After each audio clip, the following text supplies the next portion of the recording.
Hello and welcome back to the channel and welcome to another Fringe reaction. This is season 2, sorry. This is season 2, episode 20, and it is called Brown Betty. And I've got a funny feeling, because I know just one thing about this episode coming up, is that it's probably not worth recapping what's been going on previously on Fringe, because I think this is going to be a standalone episode, quite literally a standalone episode. We know Peter's disappeared and we need a few weeks. I know he comes back because I know he's in the 3rd season, so we just got to give Peter some time. And what better way to give Peter some time but with a fantasy episode of, I believe, and again this is the only thing I know, this episode is a dramatisation of a fairy tale that Olivia tells her niece, whose name I can't remember. Apart from that, I know that this is going to have some musical numbers in it. So that's, my glasses are very wonky, I know. So that is literally all I know. So Brown Betty, not Black Betty, Ramadan from Alabama. Yeah, not Black Betty, but Brown Betty. I don't know why Brown Betty, what that relates to. I don't know why, but I'm thinking it's something to do with a horse. Brown Betty, it sounds sort of a horsey name. I don't know. 1, 2, 3, go. I think that Ella would really enjoy a story. Once upon a time, there was an accomplished detective. Except that she had decided to retire. Pack it in, Oh. because there was one mystery she could not solve. what was that? How to mend a broken heart. My name is Rachel. I'm sorry to just show up like this, but I've left you several messages and I'd like to hire you. My boyfriend, he's gone missing. We met only a few weeks ago, but it was love at first sight. And what's his name? Peter, is it? Peter Bishop. Yep. You see, just as Olivia was gathering the facts from Rachel, far on the other side of town, a young man had gone into hiding because that he Peter? had in his possession a very special item. What kind of item? As it happens, a heart. Okay, this is almost like what I was expecting, except I thought it was Olivia going to tell the story. And, well, Olivia sing as well. I wasn't expecting it to be Walter that was singing. Detective Dunham knew some high people in low places. Oh, that's Lance. I mean, Broyles. Well, technically it's Lance, because he's not playing Broyles at this point, is he? Good to see you. Missing person. Never seen him. What about this? Does it mean anything to you? It's a company logo. Massive Dynamic. Oh. Heard of them? No. What do they do? Question is, what don't they do? Now, that wouldn't surprise me. Whatever trouble he's in, I'm sure he deserves much worse. Peter Bishop is a con man with many talents and many identities. I see. But I can tell you one thing. If he's pretending to love this woman, he must be using her somehow. For her sake and yours, I hope he stays missing. He's dangerous. Ooh, dangerous. I'm sorry. My attention is required on another matter. It's me. There has been a development.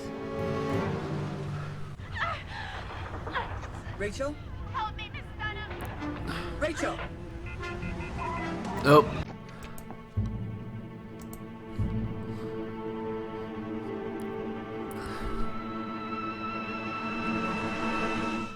kind of every 40s, 50s and 60s detective story cliche all rolled into one. So you're saying that you hired her to hire me to find Peter Bishop? That's right. Why didn't you come to me yourself? You are the best, but you're selective.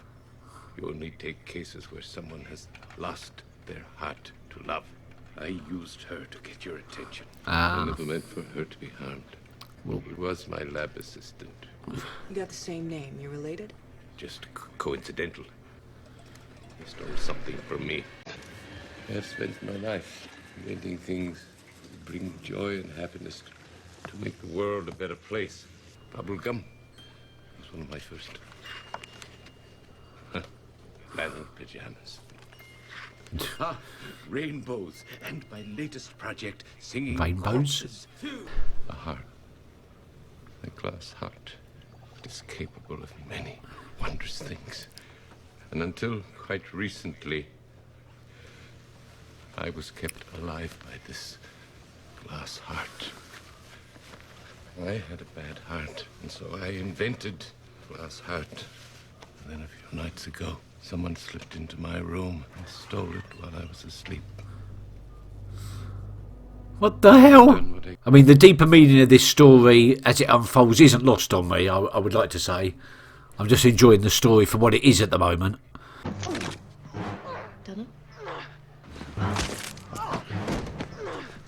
Drop what you're investigating. Who the hell are you? I'm a man who doesn't let his feelings get him into trouble. Don't stick your heart out where it doesn't belong. That's a bit brutal. I can't believe you got sucked back into business over true love. You know, that's your problem, isn't it? You're always looking for something that doesn't even exist. Yes. Very much so. Or shouldn't exist, should we say. Shouldn't exist. It looks like it's healing. What kind of weapon did you say he used? Well, nothing that I'd ever seen before. It was like some kind of laser. This is the same kind of wound that killed Rachel. So the man who attacked me is the same man who took her heart. Bring me the file on the quantum laser. Oh, it's a quantum The laser. device was developed here in our biomedical How'd that research work? lab. It was designed as a surgical tool. Several months ago, one of our prototypes was stolen. But tell me, this man who attacked you, was he bald, with an odd cadence to his voice? Yeah. Who is he? Not he, they. We call them the Watchers. Oh, was he a These people are dangerous observer? and Except, obviously, in this story, they're sinister. Dana Sharp's company, Massive Dynamic. The founder and CEO is a guy named William Bell. You ever heard of him? No. He's always searching for what's right on the edge of our imagination, but here is the interesting part. In the past few years, no one has seen him. No press conferences, no public appearances. It's like he just disappeared off the face of the earth. What's that got to do with Peter Bishop? I don't know. I have news. Is it safe to talk? Of course. No one can hear us. What is it? I found it. The glass heart. You were right. Peter Bishop has it. So where is he? Where's the boy? We don't know yet, but we'll find him. Hell, that's fabulous news. Well done, Nina. I knew you could do it. Oh, that came out of nowhere. I see. I suppose I should feel sorry for you, Miss Dunham. Go ahead, Mr. Gemini. Mr. Gemini.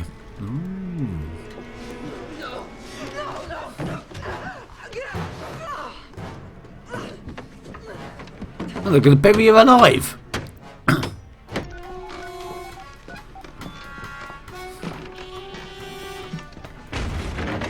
Oh, you don't need that. Oh, you're dead. You can't kill off Auntie Olivia. I heard you were looking for me. Yay, Peter. It's so dark. I can barely see. I know you took his glass heart. Is that what he told you? Yeah, but we know it's true. I stole his heart. What else did Walter Bishop tell you? That without his heart he would die. And that all the good he does for this world would die with him. 147 pins. Each one represents a child injured by Walter Bishop. He steals children's dreams, and he replaces them with nightmares. Oh, God. That's what this is. Oh, he's an android as well. Well, It's your heart. I was born with it. And I was willing to give it to Walter. Because of all the good he's done. oh, what's that? Whoa. Oh, hell. What is it? They found us.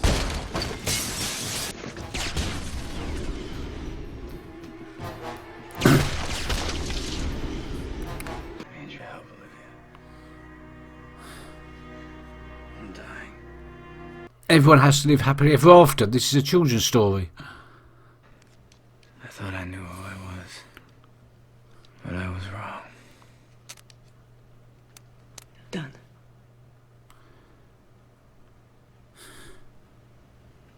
Peter. Oh, too late. Peter? No happy ever after for you. Please, Peter.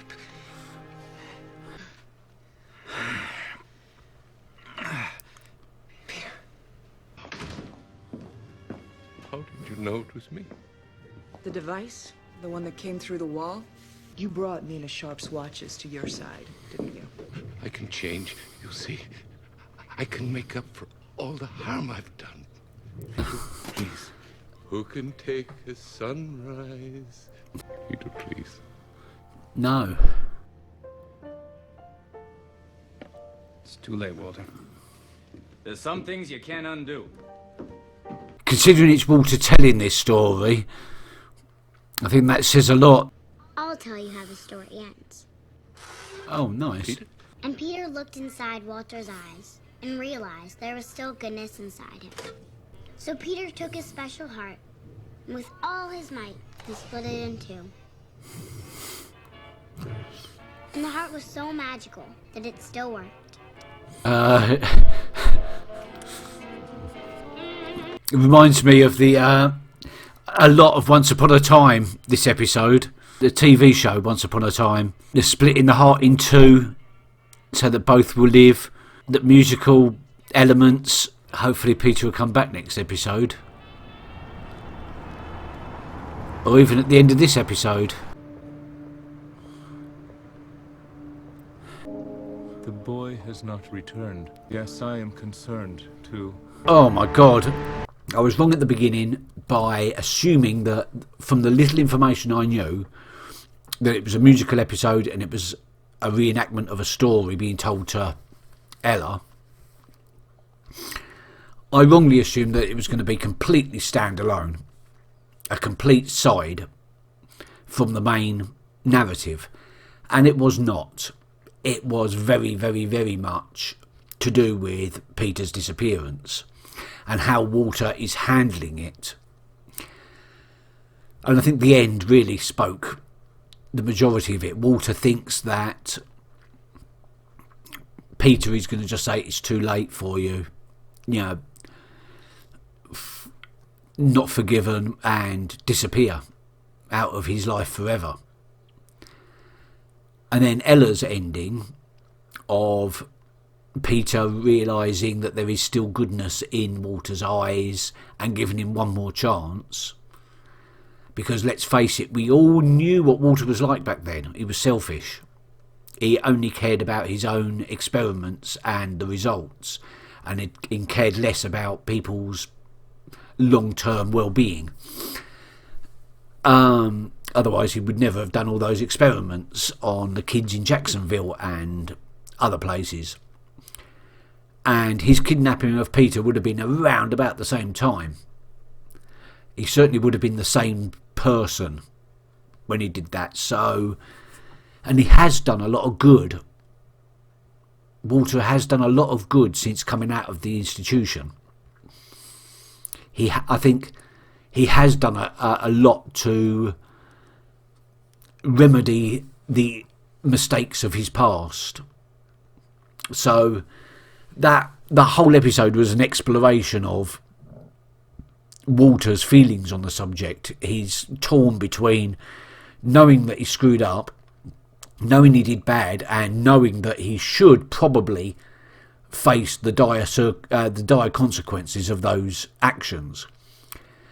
And at the same time, he feels like he wants to be forgiven.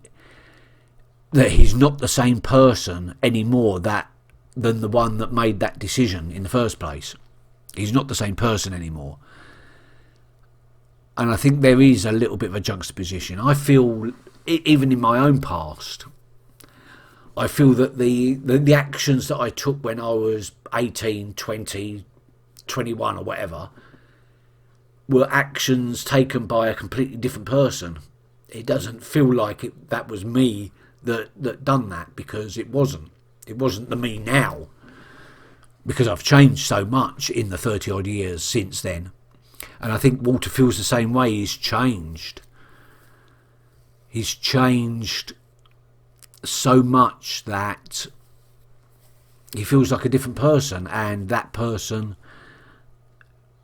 needs to be forgiven. I'm going round in circles. Anyway, the musical element of it was a lot less than I thought it was going to be. I thought we was going to have like the Once Upon a Time musical episode, and there was another one that I did that had a musical episode once.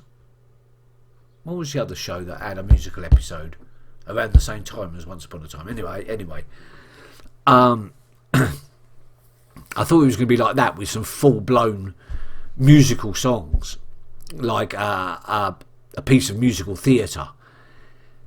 And what we got was a side story allegory of metaphor, whatever I don't know the words. I'm rubbish at English. What we got was a sort of symbolism of Walter's internal struggle, with some half tunes and a little bit of vocalisations from Walter, some corpses and Astrid and Olivia thrown in, but no full on sort of musical theatre type songs, which I'm a little bit disappointed at, actually. Because when Once Upon a Time did it, I love the songs that they did in Once Upon a Time. They were so well written and so well thought out that even now I listen to those songs as songs. Like especially Hook's song, Revenge, and the Evil Queen's song. This didn't have any of those. Didn't have songs, proper songs. So yeah, a little bit disappointing.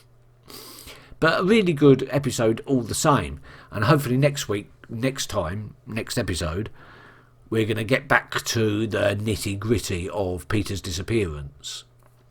It's very odd that the Watcher is interested, the Observer. Which, we haven't got a name. We only got the name of August, the other Observer. We haven't got a name for this Observer. So I'm going to go with what Nina called him in this episode, Mr. Gemini, or just Gemini. And he was waiting outside expecting to see Peter return, and he didn't. So that's what is the Observer's interest in Peter's return. Because the Observers seem to know the future. At least so far into the future, a certain point into the future, because they were able to predict when certain people were supposed to die. In the case of that woman that didn't catch the aeroplane in the episode August. And the fact that they were there at the right place and time to receive those capsules in season 1 all that time ago. So they definitely know future events to some degree. So the future events may be depending on Peter returning to Walter and fixing that relationship. And if that doesn't happen, then things are going to go a little bit squishy. That is what I think. Yeah, thank you very much for watching. I'll see you next time. Until then, keep well. Bye-bye.